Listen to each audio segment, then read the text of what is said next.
Halo sahabat ternak semuanya, Assalamualaikum warahmatullahi wabarakatuh.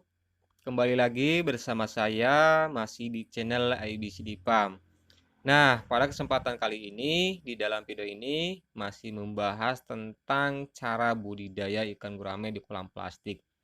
Di video sebelumnya, di episode pertama, kedua, dan ketiga, kita sudah bahas tentang perairan, pakan, dan juga manfaat garam. Nah, kali ini kita akan bahas dari segi kesehatan ikan gurame.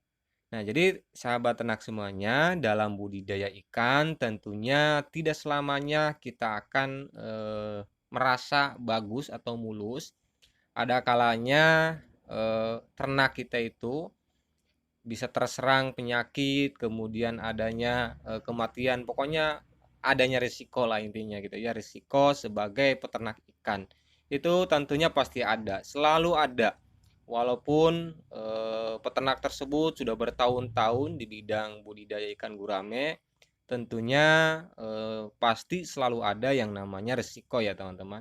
Nah, inilah salah satu biasanya kendala bagi para pemula yang akan memulai usaha di budidaya ikan gurame. Nah, sebenarnya jadi dalam budidaya ikan gurame itu memang tentunya pastinya eh, kita semua akan pernah mengalami yang namanya resiko gitu ya, resiko dari adanya ikan terserang penyakit, kematian ikan dan sebagainya.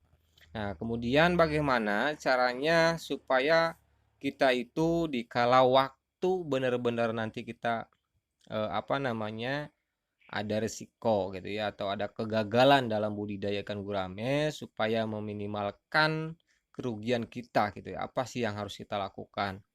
Pertama, tentunya dalam budidaya ikan gurame itu di dalam kolam plastik ada beberapa hal yang perlu kita perhatikan ya teman-teman. Pertama adalah dikala ikan gurame kita terserang penyakit, tiba-tiba ikan gurame kita yang ada di kolam plastik tersebut terserang gitu ya. Nah, apa yang harus kita lakukan supaya bisa meminimalkan biaya gitu ya atau modal kita. Nah, yang pertama adalah kalau ikan tersebut sudah agak besar gitu ya, udah agak besar, kemudian pemberian pakan biasanya kita menggunakan pelet gitu ya.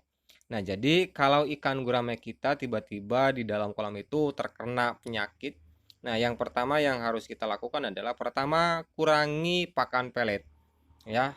Kita harus kurangi pakan pelet.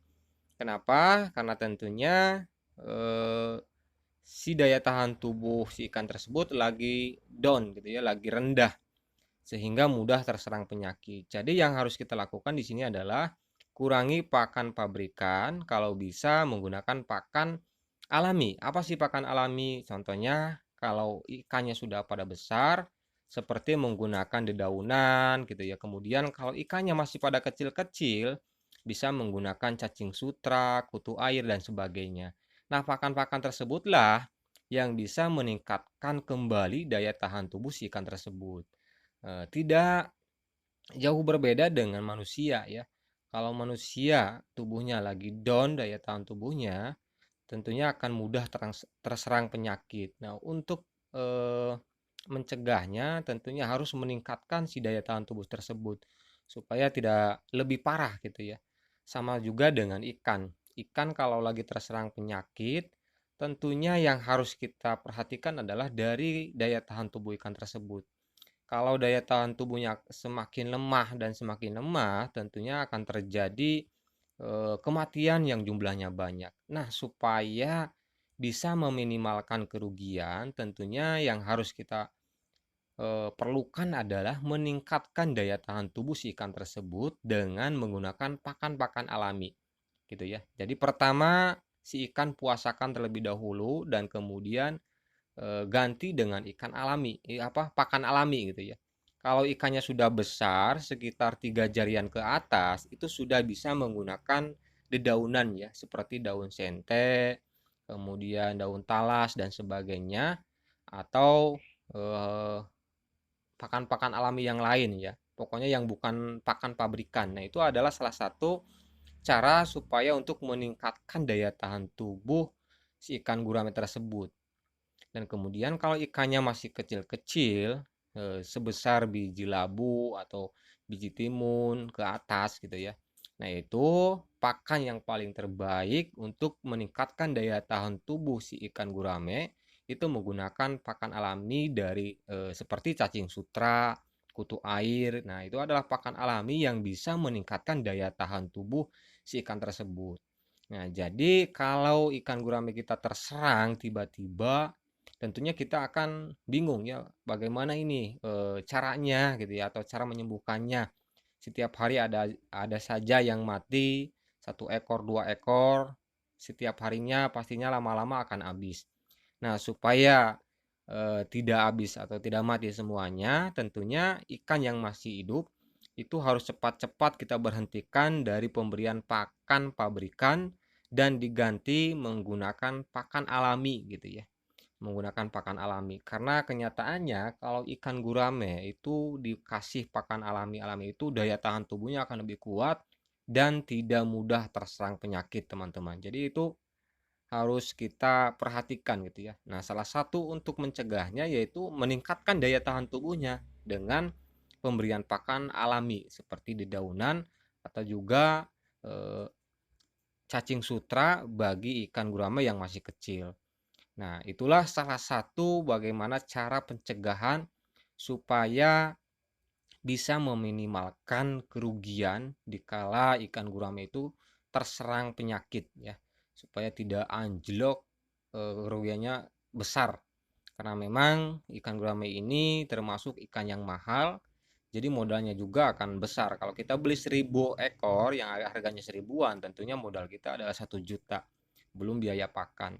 Nah, kalau seandainya terserang penyakit, tentunya modal kita akan ludes gitu ya, modal kita akan ludes kalau mati semuanya. Nah, supaya tidak ludes modalnya, tentunya harus kita cegah semaksimal mungkin supaya tidak terjadinya kematian yang jumlahnya banyak. Dengan cara seperti tadi. Pertama, dikurangi pemberian pakan pabrikan dan diganti menggunakan pakan alami ya. Itu sangat-sangat membantu sekali untuk meningkatkan daya tahan tubuh ikan gurame tersebut. Nah, jadi sekian sahabat ternak semuanya tentang bagaimana cara meminimalkan kerugian dikala ikan gurame kita itu terserang penyakit. Salah satunya dengan mengganti pakan pabrikan menjadi pakan yang alami saja. Semoga video ini bermanfaat dan jangan lupa dukung terus channel IBCD Farm dengan menekan tombol subscribe dan juga share video ini ke sahabat Anda semuanya. Salam sukses dan salam sejahtera sahabat peternakan semuanya. Wassalamualaikum warahmatullahi wabarakatuh.